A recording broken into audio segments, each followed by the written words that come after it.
जी, hello दोस्तों, मैं हूँ कमर चीमा और दोस्तों जैसा कि आप देख रहे हैं मेरे साथ मौजूद हैं साजिद तार साहब। तार साहब सबसे पहले तो आपके वक़्त का बहुत शुक्रिया सर। My pleasure, Chima साहब, थैंक यू सो मच। तार साहब बात शुरू करते हैं। एक तो 16 दिसंबर आ रहा है। 16 दिसंबर आपको पता है एक तो बांग्लादेश की भी आज़ादी 16 दिसंबर को थी और 16 दिसंबर को एपीएस का भी जो जो शोहदा जो थे, जब पाकिस्तान के बच्चों के ऊपर हमले किए गए वो भी था। और दूसरा मुझे ये भी बताइए तार साहब के जो पाकिस्तान सॉरी बांग्लादेश के हवाले से मैं बात करना चाह रहा था कि मोहम्मद यूनुस साहब जो हैं वो कह रहे हैं सार्क को रिवाइव करना चाहिए। दैट्स अब इंडिया तो सार्क को कभी भी रिवाइव नहीं करने देना चाहता, तो मोहम्मद यूनुस ने क्या ये कोई कंसेशन लेना चाहते हैं नरेंद्र मोदी से कि हसीना माजिद को चुप कराओ, वरना मैं कोई पंडोरा बॉक्स मज़ीद खोलना चाहता हूँ। आप इसको कैसे देखते हैं? और हमें अमेरिका के हवाले से भी बताएँ कि वहाँ डोनाल्ड ट्रम्प साहब जो हैं, वो क्या कर रहे हैं? उनका बहुत बड़ा लंबा-चौड़ा एजेंडा है, उसको कंप्लीट कर पाएँगे या नहीं कर पाएँगे? हमारा ध्यान तो वाशिंगटन की तरफ है क्योंकि हम तो सारे साउथ एशियंस हो गया, पूरी दुनिया ही वाशिंगटन की तरफ देख रही है, कनाडा वाशिंगटन की तरफ देख रहा है। ਅਸੀਂ ਤੇ ਫਿਰ ਪਿੱਛੇ ਹੀ ਅੱਗੇ थर्ड वर्ल्ड कंट्री ताड़ साहब ज़रा कमेंट करें इस पे। चीमा साहब, अब बांग्लादेश से शुरू करते हैं। मैं इस पे सबसे पहले तो ये कहना चाहूंगा कि बांग्लादेश की 16 दिसंबर जब पाकिस्तान से अलग हुए थे, अब वो जुड़ना चाह रहे हैं। मुझे तो ये समझ नहीं आ रही कि अब वो जुड़ना चाहते हैं। वो कहते ਅਸੀਂ ਤੇ ਭਰਾ ਵੱਖਰੇ ਹੋਏ ਹੀ ਨਹੀਂ ਸਾਂ, ਅਸੀਂ ਤੇ ਇੱਕ ਮੇਲੇ 'ਚ ਗੁੰਮ ਹੋਏ ਸਾਂ, कोई 2 घंटे वास्ते वापस मिल गए सां। देखिए चीमा साहब, देखें, दो चीजें हैं कि एक अब तो वो तस्वीरें भी उतार रहे हैं मुजीबुर रहमान साहब की अपने करेंसी से।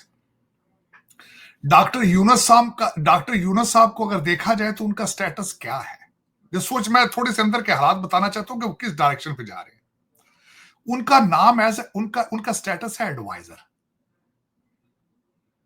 उनके पास कोई ओहदा कोई नहीं है अभी तक। और दूसरा, उन्होंने डॉक्टर यूनुस साहब ने अगले दिन तकरीर फरमाई है, बड़ी कंट्रोवर्सल सी। उन्होंने कहा है कि हम रिफॉर्म करेंगे, हमारा काम है रिफॉर्म करना। हो सकता है उसमें 4 साल लग जाए। अब वो 4 साल उन्होंने रहना है आस पड़ोस में, उन्हें कोई पता नहीं है कि भारत क्या चीज है, हमने भारत के साथ किस तरह डील करना है, हमें बनाने के लिए भारत ने क्या किया था, हमारे कितने महाजरीन भारत के अंदर बैठे हैं। ये डॉक्टर यूनुस साहब को कोई अंदाजा नहीं इस चीज का, कोई अंदाजा नहीं। सार्क कंट्री का उन्होंने बिल्कुल आपकी बात ठीक है, ब्लैकमेल करने के लिए उन्होंने ताश का पत्ता फेंका। इसके अलावा इसकी सूरत, इसके बारे में कुछ। और फिर साथ ही उसमें वो कहते हैं कि ये पॉसिबल नहीं है, भारत और पाकिस्तान के रिलेशनशिप की वजह से सार्क आगे ग्रो ही नहीं कर पाया। डॉक्टर यूनुस साहब बड़े पढ़े लिखे बंदे हैं, मेरे ख्याल में तो पूछना चाहिए कि सार्क कंट्रीज के हालात क्या है, जरा देखें तो सही। जरा गिन के वो जो 7 कंट्री हैं उनके इकोनॉमिक हालात देखें, पॉलिटिकल स्टेबिलिटी देखें, और फिर उसके बाद बताएंगे ये 7 कंट्री दुनिया को क्या दे सकते हैं, क्या ले सकते हैं। ये बहुत बड़ा क्वेश्चन है। उनमें से ज्यादातर कंट्रीज के अंदर जो चीजें कॉमन है, यहां तो लूली लंगड़ी डेमोक्रेसी है, करप्शन उन पे सारे 7 कंट्रीज में टॉप पर है, और कुछ कंट्रीज के अंदर दहशत गर्दी है। इन सर्कमस्टांसेस में पहले अब कहते हैं अपना बैक होम करें, अपने गिरेबान में झांकें, और फिर कोई ना कोई ऑर्गेनाइजेशन बनाने की कोशिश करें। उन्होंने, डॉक्टर यूनुस साहब को चाहिए सबसे पहले तो, अगर रिफॉर्म करनी है तो रिफॉर्म जल्दी से जल्दी करके इलेक्शन की तरफ जाएं। और सबसे बड़ी वहां पे जो उनका कॉटन का बिजनेस था वो तो भारत जा रहा है। इन्फ्लेशन अगले दिन उसकी रिपोर्ट आई है 11.8% बढ़ गया। तो इन सर्कमस्टांसेस में, जिन सर्कमस्टांसेस में बैठे हैं, चंद लौंडे लपाड़े जिस तरह के हमारे पाकिस्तान में है फारग फिरते हुए, इस तरह के वहां थे सड़कों पे आके उन्होंने बंदे मार मार आके, तो वो कोई उनमें खुद समझ नहीं आ रही कि हमने क्या करना है। और अभी भी लड़ रहे हैं एक दूसरे के साथ। ये नहीं कोई चुप करके घर चले गए हैं, उन्होंने कहा नहीं जी काम खत्म हो गया, नहीं। वो जब दिल करता है बाहर निकल के आके 2-4 बिल्डिंगें जला के, 2-4 बसें जला के घर चले जाते हैं। ये उनका फ्यूचर है। उसके बाद इस वक्त जो जो मुझे सबसे बड़ा जो तशवीश है भारत के, बांग्लादेश के हालात पे, वहां पे रेडिकलाइजेशन वापस दोबारा लाने की कोशिश भी की जा रही है, और वो पार्टियां सारी रेडिकल्स जो है वो वापस आ रही हैं। और इन्हें ये नहीं पता कि पाकिस्तान इस वक्त जो हमारे हालात हैं, वो मैं उस पर भी आना चाहूंगा कि हमारे पाकिस्तान के हालात जो हैं वो रेडिकलाइजेशन और दहशतगर्दी ने कैसे कर दी है। ये इनको चाहिए सीखें। मैं समझता हूं पाकिस्तान की दहशतगर्दी पर यूनिवर्सिटी के अंदर एक पीएचडी होनी चाहिए कि किस तरीके से हमने। चीमा साहब, मैं अगले दिन जब रिसर्च कर रहा था मौलाना फजलुर रहमान के इस वक्त जो कारोबार है, जिस वजह से वो जरदारी साहब से नाराज हैं, गवर्नमेंट से नाराज हैं, मेरी बात सुन के पांव के नीचे से जमीन निकल गई। मौलाना फजलुर रहमान साहब के पास 24,000 मदरसे हैं, उनके मालिक हैं। 24,000 मदरसे, 18,000 मस्जिद जो मदरसे हैं वो दूसरे सब लोगों के हैं, जो दूसरा पाकिस्तान में सारे मौलवी बैठे हैं। 24,000 मदरसे इनके साथ अटैच है, मौलाना फजलुर रहमान के साथ। और सबसे बड़ी इसमें बात बताना चाहूंगा, 1839 के अंदर ये ब्रिटिश लोगों ने कानून बनाया था कि ये यहां पे सिर्फ इस्लाम की तालीम देते हैं, इनको रेगुलर इंस्टीट्यूशन इनको हम रिकॉग्नाइज ही नहीं करेंगे।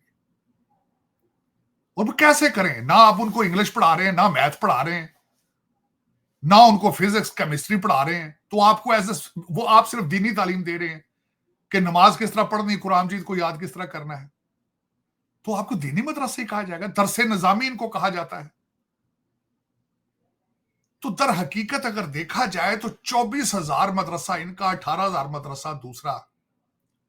तभी तो इस वक्त आपको पता है खान साहब भी उनकी मिन्नतें करते हैं कि आप हमारे साथ मिलकर इस्लामाबाद पे हमला करें, क्योंकि वाहिद एक आदमी है जो बच्चों को ला के मदरसों से सड़कों पे ले आता है। फौज भी डरती है उनसे और वो ब्लैकमेल करते हैं। अब फ्यूचर आप देख लें कि हमारे इन कंट्रीज का फ्यूचर क्या है। चले, बांग्लादेश की बात हम कर रहे थे चीमा साहब, इसके हवाले से मैं पाकिस्तान पे आया हूं तो मैं एपीएस की तरफ बात करूंगा। हमने कुछ नहीं सीखा एपीएस से, कुछ भी नहीं सीखा। एपीएस के बारे में जब 16 दिसंबर के बारे में मैं रिसर्च कर रहा था तो मैं हैरान इस बात पे था। चीमा साहब, मैं 1 मिनट के लिए अपने आप को ले गया उस एपीएस वाले दिनों पे, जब एपीएस का हमला हुआ था तो मुर्शद पाक उस वक्त धरना देकर बैठे थे इस्लामाबाद। एपीएस की जिम्मेदारी किन्होंने एक्सेप्ट की थी? टीटीपी ने की थी। बाद में टीटीपी को सपोर्ट किसने किया? मुर्शद पाक ने किया। मुर्शद पाक ने 100 बंदा जेलों से निकाल कर रिहा किया टीटीपी का, और इन्होंने कहा कि हम 5 से 7 हजार फैमिलियां लाके खैबर पख्तूनख्वा में हम सेटल करेंगे, जो तादाद में 35,000 लोग बनते थे। फैमिलियां थी 5 से 7 हजार। अब ये जो लोग हमारे पाकिस्तान का मुस्तकबिल, जो मुर्शद है, ये क्या है ये बताना चाहता हूं। इसकी कैबिनेट का बंदा था शेख रशीद। उसने इस्लामाबाद में प्रेस कॉन्फ्रेंस या किसी जगह खड़े होकर स्पीच में कहा था, हमें अफगानिस्तान के साथ हमें कोई खतरा नहीं है। 5,000 तालिबान की फैमिलियां दे आर लिविंग अराउंड पिंडी इस्लामाबाद। और फिर उसके बाद क्या हुआ? वो जो लोगों को ला के सेटल किया गया, 100 मुजरिमों को, उनमें कई कत्लों के, धमाकों के मुजरिम थे जिन्होंने ब्लास्ट किए थे। मुर्शद पाक ने सिर्फ एक लफ्ज कहा था, ये आपस में रिलेशनशिप ठीक करने के लिए 100 तालिबान को छोड़ा जा रहा है। चीमा साहब, उसकी वजह से आज पाकिस्तान जल रहा है, मुर्शद पाक की वजह से। चीमा साहब, इस वक्त टीटीपी वाले अब झंडे लगाकर अपने मोटरसाइकिलों पर, गाड़ियों पे खुलेआम फिर रहे हैं इस वक्त सूबा सरहद के अंदर, और उनके दफातर मौजूद है, बल्कि खुला के वो जगह भी ले रहे हैं। जगह से मुराद है कि वो अपना पैसे भी लेते हैं, जगह लेते हैं। और इन सर्कमस्टांसेस में सार्क की बात करोगे आप? चीमा साहब, आपने बात की, मैं एपीएस भी कवर कर चुका हूं, मैंने बांग्लादेश कवर किया। अगली जो बात आपको करने लगा, आई विश के कोई बंदा आज आईएमएफ को पूछे। मेरे ख्याल में डोनाल्ड ट्रंप साहब पूछेंगे, विवेक रामास्वामी पूछेंगे, जिन्होंने आपका रोजवेल्ट होटल का भी $2.2 मिलियन निकाल लिया था। वो पूछेंगे, जरूर पूछेंगे। क्या पूछेंगे? पूछने वाली बात बताने लगा। आईएमएफ के खर्चे पर पिशावर के अंदर यौम शोदा मनाया जा रहा है, मेरे खून पसीने पर। चीमा साहब, मेरे खून पसीने पे, अमेरिका के टैक्स पेयर के खून पसीने से यौम शोहदा मनाया जाएगा, जिन लोगों ने इस्लामाबाद पे हमला किया था, और 1-1 करोड़ के चेक दिए जाएंगे। और जो मुर्शद है जेल में, उसके अल्फाज भी रिपीट करना चाहूंगा। उसने कहा है यौम शोहदा बहुत ज्यादा, बहुत बड़े मेगा लेवल पर शान के साथ मनाना चाहिए। पैसे कौन देगा? आईएमएफ। आईएमएफ से पैसे इस्लामाबाद जाते हैं, इस्लामाबाद से पेशावर जाते हैं। कोई पूछने वाला नहीं, कोई पूछने वाला नहीं, कोई पूछने वाला नहीं। कोई गंडापुर का चेक रोके ना, पूछे उससे भी कि ये पैसा किधर खर्च रहे हो यार। मैंने चीमा साहब इन्वेस्टिगेशन की है, जो पिछले दिनों हमारी बीबी बुशरा जो है वो चेक दे के आई किसी के घर में, करोड़ करोड़ के 2 चेक दे के। मैंने पूछा लोगों से कि वो चेक किन के इशू हुए थे? गवर्नमेंट ऑफ साथ के थे, गवर्नमेंट के थे, आपके सूबे की गवर्नमेंट के चेक थे। चीमा साहब है, किसी को चैलेंज करे इनको, को पूछे इनको भाई। मैं पूछूंगा खैर फ्यूचर में, मैं मेरे पास जब टाइम मिला, मैं रिटायरमेंट पे आके मैं आईएमएफ से जरूर पूछूंगा। मैं लाजमी केस करूंगा एज एन अमेरिकन सिटीजन कि how dare you give my blood and sweat to Pakistan to promote terrorism, to promote terrorism, कि एक सूबा अटैक कर रहा है दूसरे सूबे के ऊपर, और यौम शुहदा मनाया जा रहा है कि उन लोगों ने इस्लामाबाद पे हमला किया था। चले चीमा साहब, फिर ये इस तरह ही है जब जिस तरह जिनका आंदे साढ़े पंजाबी जिन्हों का साई वारस कोई ना हो, जिन्होंने साई वारस ही कोई नहीं चाहिए 77 साल तो उन लोगों को इधर ले आए हो, इधर के लोगों को उधर भेज दिया है, और ना शर्म है ना हया है कि क्या किया है, कोई पता नहीं। चीमा साहब, मुझे किसी ने मीम भेजी, बड़ी अच्छी मीम भेजी, मैं हैरान हो गया। उसने कहा जी बात सुनो, अफगानिस्तान कहता है जी केपीके हमारा है, पंजाब हमारा, कश्मीर भारत कहता है हमारा है, वो कहते हैं पंजाब भी हमारा है, बलोचिस्तान कहता है वो अलग सूबा। कहते कैद आजम को एडा झगड़े वाला प्लाट लेने की लोड़ की सी?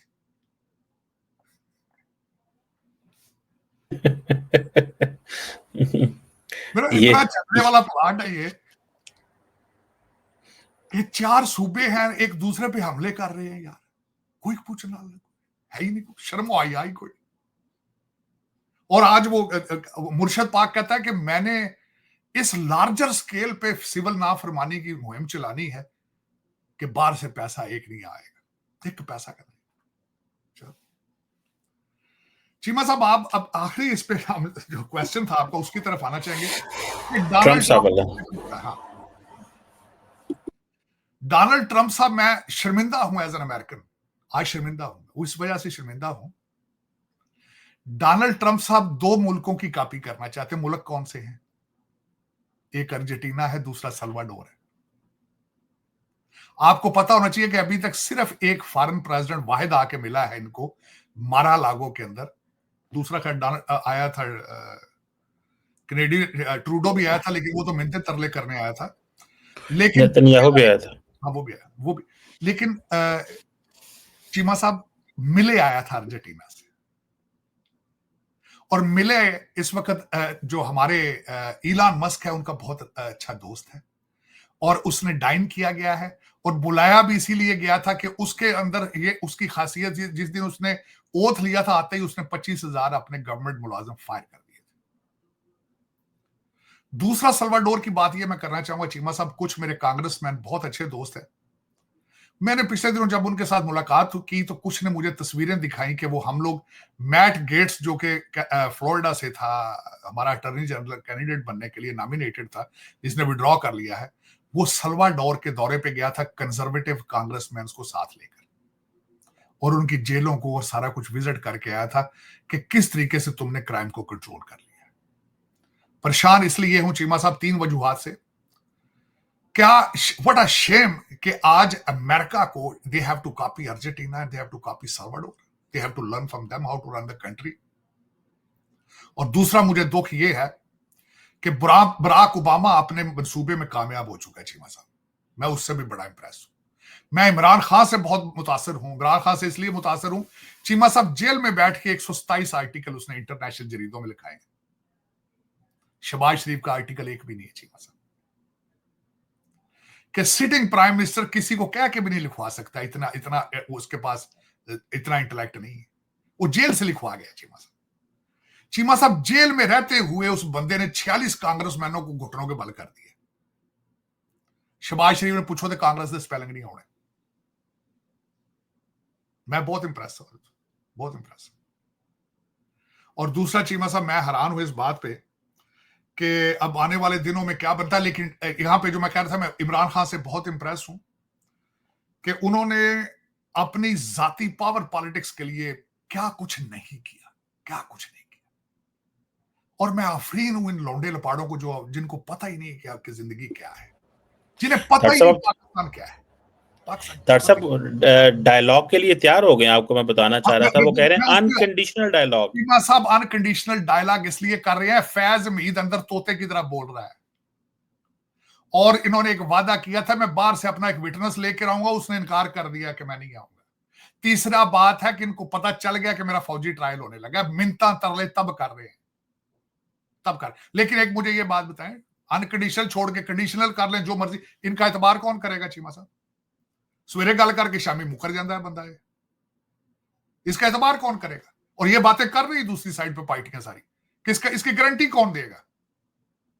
इसके साथ बात कौन करेगा? सुबह करके मुकर जाता है शाम को ये, और सारा दिन कहता है अय्या का नाम दुबैया। इस करने से इस तरह अब मुसलमान जो है बार बार झूठ बोलते हैं, यू टर्न लेते हैं।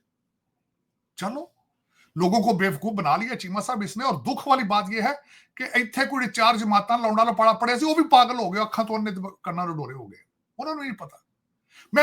मैं क्वेश्चन इनसे आपसे आपके इस प्रोग्राम के वसादत से क्वेश्चन करता हूं, 1 मिनट के लिए आंखें बंद करके सोच लेते हैं, सुबह प्राइम मिनिस्टर बन गया ये, कैबिनेट देखी आपने, इसकी कैबिनेट में कौन होगा? और 30-30 साल का लौंडा लपाड़ा, कोई आधे इंग्लैंड से आ जाएंगे, आधे अमेरिका से चले जाएंगे, जिनकी डिग्रियां मुकम्मल नहीं चीमा साहब, जिनके पास सलाहियत ही कोई नहीं है। और बीबी पीरनी जेडी वो नए उस्मान बुजदार ढूंढ रही है सूबा सरहद के अंदर से, कुछ ढूंढ लिए उसने। सोचो 1 मिनट वास्ते, 1 मिनट वास्ते सोचो, ये सुबह आ जाए तो एक ही करेगा, ये पाकिस्तान को कितने लेके जाएगा? कोई इसके पास सोल्यूशन है? आज तक इसने कोई सोल्यूशन दिया है? कोई सोल्यूशन इसने दिया? कोई इसके पास बंदा है अकल वाला जो कहे कि जी मैं पाकिस्तान बचाऊंगा, आओ जी मेरे पास फलाना इस्लामिक प्लान है, इस तरीके से इंपोर्ट बढ़ाएंगे, इस तरीके से बच्चे पढ़ाएंगे, ये करेंगे, वो करेंगे? किसी के पास कोई प्लान नहीं। लेकिन चीमा साहब दर हकीकत आपका खत मुस्तकबिल तो खैर मुझे नजर आ रहा है बिल्कुल क्लियर। मैं तो बल्कि परेशान हूं कि आपकी वजह से भारत का क्या बनेगा। वो तरक्की कर रहे थे भाई, वो तो पांचवें पॉइंट से थर्ड पॉइंट पे जा रहे थे, दोनों बॉर्डर पे आग लगी। डॉक्टर साहब बॉर्डर बांधने उन्होंने कोई परवाह नहीं है, वो उनसे नहीं, उनका हमारे साथ ना कोई कारोबार है, ना आना ना जाना ना लेना ना देना, तो उनको तो कोई फिक्र नहीं होनी चाहिए। नहीं फिक्र तो उनको, खैर फिक्र तो इतनी कोई नहीं, लेकिन देखे ना आप उनके लिए इशू बन सकते हैं। देखो ना आपके घर से आग के शोले, वहां कुछ ना कुछ लोगों के कपड़े जला सकते हैं। अब आप कहते हैं जी क्यों नहीं हो रहे, बांग्लादेश सारे महाजर जा रहे हैं वहां, सारे बांग्लादेश में जब हालात खराब है सारे बॉर्डर क्रॉस करके इंडिया जा रहे हैं। तो तार अब साहब आपके वो तो हालात उनके खराब, तो चीमा साहब आपके नहीं, ठीक है उनके तो आपके हालात खराब हो गए ताल्लुकात अच्छे आपके, हैं। है जी, नहीं नहीं सर नहीं वो तार अच्छे साहब, बांग्लादेश और इंडिया के तो ताल्लुकात बहुत अच्छे थे माजी में, आप देखें ना हैं, 50 साल हैं, गुड्डी गुड्डी अब रहे है हैं, नहीं। हमारे तो हमारे लिए तो बहुत है। चीमा साहब इस वक्त बांग्लादेश के लोगों को मकान, बंगालियों को मकान किराए पे कौन नहीं देता भारत के अंदर। और तीसरी आपने वहां अटैक हो चुका है उनके हाई कमीशन के ऊपर। और तीसरी बात है वहां से भी महाजर आ रहे हैं, आपके जहां से आग लगी आपके भी महाजर उधर जाएंगे। और बच्चे अब मुझे मीम करना शुरू हो गए, कहते जो ओए वीजा इंडिया का लगता जो तो उत्थे ही निकल जाओ। चीमा साहब दर हकीकत मसला ये है, हाँ परेशानी क्या हो गया मैं बताता हूँ, परेशानी क्या होनी चाहिए। मैं कहता हूँ परेशानी होगी, होनी चाहिए उनको। वो किस तरह आप कहते हैं किस तरह? चीमा साहब आप जू जू रेडिकलाइजेशन की तरफ जाएंगे आप क्या करेंगे? अब पिछली दफा इन्होंने बांग्लादेश के अंदर इस्लामिक माइंड टच वाले थे लोग, तो आपके वो मौलाना अजहर साहब उधर से ट्रेवल करके इंडिया चले गए थे। यहां पे रेडिकलाइज आएंगे तो क्या करेंगे? आप कश्मीर के मुद्दे उठा के उस पर चंदा बनाएंगे, पैसा बनाएंगे, फिर दोबारा उस चीज का मुद्दा शुरू कर देंगे आप। किस तरह उसको इंपैक्ट नहीं होगा भारत को? होगा इंपैक्ट, क्यों नहीं होगा? यही तो मैं कह रहा हूं कि चीमा साहब आपका, वो कहते हैं सनम हम तो डूबे हैं तुम्हें भी ले डूबेंगे। और मुझे, मैं कसम से मुझे बड़ा अफसोस होता है, जब तक हालात खराब थे हमारे ब्रिटिश हाई कमीशन थे उस वक्त पाकिस्तान भारत के हालात, किसी ने कहा जी भारत के तैयारे इस्लामाबाद के ऊपर आ गए। वो इंग्लैंड से उसने बयान दिया हाई कमिश्नर ने, उसने कहा आगे तो क्या फर्क पड़ता है, हमारे पास तो है ही कुछ नहीं है, इंडिया की अपनी इकोनॉमी खराब हो जाएगी। ये बयान था आपके हाई कमीशन इंग्लैंड का। और वही हालात आज है। वो कहते हैं हमारी तो इकोनॉमी को नहीं, असि तो उजड़े बैठे हैं, IMF ना देगा तो गंडे प्याज खा लिया करेंगे, असि हम घास खा लिया करेंगे, क्या फर्क पड़ता है? वो तो है ही को नहीं ना, वो तो फौरन आपके भाग जाएंगे, जो वन वे टिकट वाले हैं वो तो फौरन उड़ जाएंगे। वो तो अपने जहाजों ट्रैक्टरों पे भाग जाएंगे, आप क्या करेंगे जब पीछे बंदे बच जाएंगे तो सैकड़ा से कितने जाओगे। लेकिन चीमा साहब हालात आपके खराब हैं, जिसमें मुझे समझ इस बात की नहीं आ रही कि जेल को जेल ही नहीं बना पा रहे आप, और क्या करना है आप, जेल को जेल ही नहीं बना रहे। आपकी अदालतें चीमा साहब वो सारी गुड टू सी यू हैं, आपके दूसरे इदारे सारे चट्टे चला रहे हैं, कोई समझ ही नहीं आ रहा। और उन्हें उनसे भी एक क्वेश्चन करता रहता हूं, एक मिनट के लिए सोचे अगर वो आ गया की करेगा जी। आज मैं मुझे किसी ने एक आपके नून लीग के एमएनए की एक मुझे उसने क्लिप भेजा, उसने स्पीच की कौमी असेंबली में। उसने कहा इस बंदे को जो हर तकरीर शुरू करता था या कनाब दो या कनस्ताइन की, इससे इसको आज वुजू करा लो, सामने बिठा के वुजू नहीं कर पाएगा सही, ना इसको नमाज पूरी आती। ये मैं नहीं कह रहा, ये गूगल करके देख लो, ये होते थे जे एक नून लीग मैंने स्पीच कर रहे, वो कहता है वजू करना नहीं ठीक होता। और वाकई इन्होंने जब ओथ ले रहे थे, आपको पता है ये वो साथ उसमें उर्दू पूरी नहीं पढ़ पा रहे थे, इंग्लिश क्या अरबी क्या जाननी है। हाँ, नाम नाम नहीं ले सकता सही। रियासत मदीना के अंदर नसीबी रियासत, ये फैज हमीद का प्रोजेक्ट था रियासत मदीना चीमा साहब, और किसी का नहीं था। उसने कहा था लश्कर ये जो आपके रिजवी साहब हैं टीएलपी वाले, क्या है वो, उनके वोट बैंक है, उस पर डाका मारो। और दीजा आपके जलसे में कहते थे, हाँ टीएल, आप जलसे में खुद कहते थे इस्लामिक टच दो ना, टच बटन बन गए जी चीमा साहब। चलो पसंद अपनी आपका ये जो जुमला है ना, पसंद अपनी अपनी नसीब अपना अपना, मुझे अगले दिन किसी ने मैसेज लेके कर लिया है, कहता तार साहब नु क्या करो एक चीज जरूर रख पसंद अपनी अपनी नसीब अपना। ये मैं चीमा साहब किसी वड़ैच तैयारे ते पढ़िया सी बचपन च पाकिस्तान जीटी रोड, तो मुझे बड़ा अच्छा लगा। तो मैं उसको बहुत डीप इसके मैंने है पसंद अपनी अपनी नसीब अपना अपना। हमारे तो नसीब मुकद्दर चीमा साहब, काश के कभी उस मुल्क से कोई अच्छी हवा आए, अच्छी खबर आए। डॉक्टर साहब आप देखें 4 साल ना बड़ी तनकीद की है बाइडेन के ऊपर, जरा अमेरिका में ठीक है, अब आपका अकाउंटेबिलिटी का टाइम शुरू हो गया। अब मैंने आपसे सवाल पूछने करने हैं ट्रंप साहब के ऊपर, और आपने ऑनेस्ट जवाब देने करने हैं। जरा ये बताएं, ये जो आपने ये जो एक लफ्ज होता है उसको कहते हैं वेल्ड क्रिटिसिज्म, ये जो आपने सल्फर की बात की है और बात की है, ये आप अपनी हुकूमत पे ट्रंप साहब की पॉलिसी क्रिटिसिज्म कर रहे हैं, एक तो ये बताएं। और दूसरा एक और बात बताइएगा, ये जितने तारड़ साहब पेंडोरा बॉक्स ट्रंप खोल रहे हैं, घर भी बाहर भी, ये मिन्नत इमरान खान वाली काम शुरू कर रहे हैं। घर में भी अकाउंटेबिलिटी करनी है, बाहर भी लड़ाइयां करनी है, कनाडा में भी लड़ पैना है, उससे भी लड़ पैना है, मतलब थोड़ा कर ले, थोड़ा सा थोड़ा हो गया है चीमा साहब। वो इस तरह हुआ है थोड़ा सा, एक तो जितना टैरिफ इन्होंने टैरिफ का रौला डाला था, उससे इन्फ्लेशन एक पॉइंट और ऊपर चला गया बजाय नीचे जाने के। एक दूसरी बात यह है कि आप थोड़ा सा जब ये इतना टैरिफ का इन्होंने शोर डाला है, देखिए उससे घबरा के अब चाइना वाले को कभी इनाग्रेशन पे बुला रहे हैं, उन्होंने भी जवाब दे दिया, कहते साडा एम्बेसडर ही आएगा, नहीं होना। लेकिन चीमा साहब मुझे दो परेशानियां और हैं। एक तो मुझे ये बताएं, कहते हैं जी टैरिफ लगा देंगे, उस टैरिफ का इनडायरेक्टली इन्फ्लेशन मजीद बढ़ जाएगी, अमेरिकन के ऊपर ही बोझ होगा इन्फ्लेशन अगर टैरिफ लगाएंगे ज्यादा। तो एक ये खुद इन्हें भी पता है। दूसरा शोर डालते हैं बाबा ट्रंप के, जी हम यहाँ फैक्ट्रियां लगाओ। अमेरिकन खुद तो काम करके राजी नहीं, ये लोगों को डिपोर्ट कर देंगे तो फैक्ट्रियां फरिश्ते चलाएंगे। पिंकी पीर नहीं है कि जिन्ना ना चला ले फिर फैक्ट्रियां कौन चलाएगा यहाँ पे अगर फैक्ट्रियां बन भी जाती हैं। अमेरिका तो अभी तक कोविड सिंड्रोम से बाहर नहीं निकला, 96% फेडरल एम्प्लॉय तो घरों से काम करते हैं, तो फैक्ट्रियां कौन चलाएगा चीमा साहब। ये भी एक बहुत बड़ा इशू है। और दूसरा टाइम इनके पास सिर्फ 2 साल है, 2 साल के अंदर मैंडेट डिलीवर करना है, जंगे भी बंद करनी है, इमरान खान को भी छुड़ाना है। उधर मेरा मतलब बांग्लादेश के अंदर जो यूनुस भाईजान ने उनका भी कुछ करना है। इधर सीरिया के अंदर एक नया कटा खुल गया, इसका भी कुछ करना है।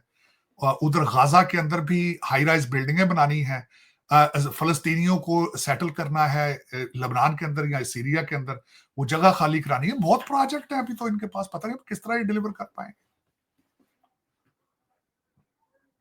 तो कैनेडियंस कहते हैं कि हम भी रिस्पॉन्ड बैक करें, हम भी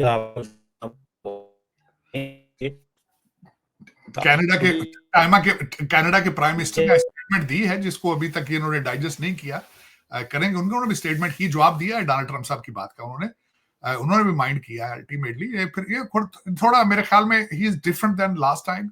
कई गलतियां हो चुकी हैं पिछली टर्म में। इस दफा वो गलतियां रिपीट नहीं करेंगे। और मैं आप बताऊंगा 20 जनवरी से पहले पहले जो कर रहे हैं, उसके बाद आप देखेंगे चीजें they will be start moving. दर हकीकत परेशान इसलिए है जो पंजाबी च कहंदे ने टाइम घट दे मुकाबला सख्त। डॉक्टर साहब ये तो बात है क्योंकि में और मुकाबला जो है वो डॉक्टर साहब एक जरा कमेंट कर दीजिए कि आखिर में क्या भारत कामयाब होगा कि डोनाल्ड ट्रंप साहब का जो रुख है वो इसकी तरफ मोड़ दिया जाए अगर हम साउथ एशिया की बात करें, क्योंकि इस वक्त अगर बांग्लादेश कंप्लीटली इंडिया के हाथ से निकल जाता है तो फिर जारी बात है वो जो है ना रीजन के अंदर वो खराब हो जाएगा कि पाकिस्तान बांग्लादेश साथ हो जाते हैं तो कोई इंडिया के साथ वो कोई इतना मजबूत पार्टनर खित्ते में नहीं होंगे। आपको लगता है कि ट्रम्प साहब टफ लाइन लेंगे या क्या आपको लगता है कि नेशनल सिक्योरिटी एस्टेब्लिशमेंट जो अमेरिका की वो कन्विंस करेगी ट्रम्प को कि be silent the way Biden administration वाली पॉलिसी अफगानिस्तान। चीमा साहब, बांग्लादेश के बारे में मुझे पता है डोनाल्ड ट्रंप साहब उनको टॉलरेट नहीं करेंगे। उसकी वजह यह है कि डॉक्टर यूनस जो है उन्होंने बड़ी गलत मूव्स लिए हैं। हिलरी क्लिंटन को सपोर्ट करते रही उनकी फाउंडेशन भी और खुद भी चेक लिखते रहे। उनको टॉलरेट नहीं करेंगे। और फिर पिछली दफा भी वो आए हैं, बिल क्लिंटन से मिले आके, बाइडेन से मिले हैं। और उनके खुद, और दूसरा ये कि is a left wing mindset है डॉक्टर यूनस का। उनका जो कंजर्वेटिज्म के पास आसपास कुछ नहीं। और जिस तरह के ब्लंडर वो कर रहे हैं, दे आर नॉट मेच्योर। मैं अगर डॉक्टर यूनस के जगह होता तो मैं भारत के साथ रिलेशनशिप आइडियल रखता, चाहे पाकिस्तान के साथ भी करता, लेकिन बैलेंस करता। वो पाकिस्तान की तरफ झुकाव दिखा रहे हैं, दूसरी तरफ पे उनका जो रुझान है इंडिया की तरफ, very hostile. This is wrong. जिन लोगों ने आपके साथ आपकी जंग लड़ी, आपके साथ जिन लोगों ने आपको इतना सपोर्ट किया, मुझे अभी याद है मोदी साहब बांग्लादेश के दौरे पे जाते थे तो वहां पे लोन नहीं दे के आते थे, ग्रांटें देकर आते थे, प्रोजेक्ट करते थे वहां पे। और आप, यू आर इंटर रिलेटेड, आपकी ट्रेड इतना रिलेटेड है इंडिया के साथ। How, what kind of economist you are कि आप जिस तरीके से जो बिहेव कर रहे हो भारत के साथ, how will you survive in that region. गलत डिसीजन है उनके। लेकिन मैं ये बता रहा हूं कि डोनाल्ड ट्रंप, क्योंकि मैंने बड़ा स्टडी किया इनको, he won't tolerate his positioning in Bangladesh. Pakistan के हवाले से मेरे ख्याल, मैं जो समझता हूँ आज भी स्टेट ऑफ पाकिस्तान के स्टेट ऑफ अमेरिका के साथ ideal, they are not bad at all. हाँ, बल्कि उसमें मैं ये समझता हूँ कि शायद अफगानिस्तान के हवाले से पाकिस्तान के पास जो आज कार्ड मौजूद है, उस कार्ड पे आपकी एस्टेब्लिशमेंट के साथ उनके रिलेशनशिप मजीद स्ट्रांग हो सकते हैं। और आपने देखा होगा कि जब भी रिपब्लिकन प्रेसिडेंट हुआ है, उसके रिलेशनशिप रिगार्डलेस परवेज मुशर्रफ के साथ आइडियल थे, जियाउल हक के साथ आइडियल थे। इन सर्कमस्टांसेस में देखा जाए तो रिलेशनशिप मजीद ठीक हो सकते हैं, अनलेस गोल्ड स्मिथ जो है जूश कार्ड लेकर यहां पहुंच जाए और मिन्नतां तरले से तमाशे पा दे, तो फिर उसमें उसका कोई नहीं कहा जा सकता। क्योंकि डोनाल्ड ट्रंप साहब इज अ प्रो इजराइल, और बीबी नेतन्याहू के साथ उनके रिलेशनशिप भी ठीक है। हाँ, इस चीज में गेम ये हो सकती है चीमा साहब, ग्रेटर इजराइल का प्रोजेक्ट जो है वो अगले लेवल पे जाएगा, इसमें कोई शक नहीं है। हो सकता है डोनाल्ड ट्रंप साहब के इस पीरियड में सऊदी अरेबिया और कुछ और मिडल ईस्ट की स्टेटें इनको रिकॉग्नाइज करें। पाकिस्तान पे भी प्रेशर आएगा। अगर पाकिस्तान काम करता रहा उस रीजन में अपने वाया सऊदी अरेबिया, तो पाकिस्तान के साथ रिलेशनशिप ठीक रहेंगे। लेकिन अगर आप वहां पे आपकी, हाँ एक बात और है, अगर आप वहां पर रेडिकलाइजेशन पे आपकी सारी चीजें जाती हैं, आपके अंदर अंदरूनी हालात दहशतगर्दी के ज्यादा तरफ जाते हैं, तो then circumstances will be different.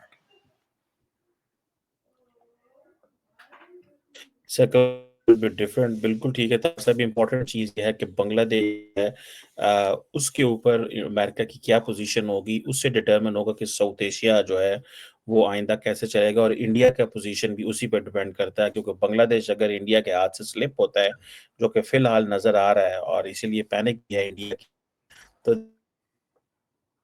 Different regional calculus हमारे सामने आएगा।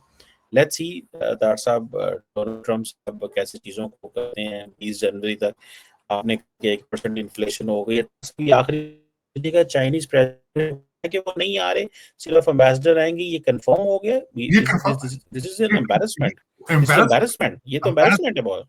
चीमा साहब, यहाँ के जो लेफ्ट विंग मीडिया एंटरप्राइज है, उन्होंने हेडलाइन लगाई थी कि चाइना हैज स्नब अमेरिका। और ये फिर उसके उन्हीं खबरों में नीचे था कि यहाँ पे उन्होंने कहा कि हमारे president and the wife of the president will attend the inauguration. ये स्नब किया। बिल्कुल सही है। लेट्स सी और दूसरा चीज सब मतलब एक कैसे और 20 बात भी यहाँ जनवरी। कहना चाहूंगा, चाइना भी एग्रेसिव है। टैरिफ का आपने तो सिर्फ ब्लफ किया है, उन्होंने पाबंदी अपने मिनरल्स के ऊपर लगा दी है। बिल्कुल सही कह रहे हैं। ब्लफ किए और आप शायद नेगोशिएटिंग टेबल पे जाना चाहते थे विद लॉट ऑफ पावर। मेरा ख्याल है वो बैठ कर की है। Thank you Sajid, always pleasure talking to you. Thank you so much.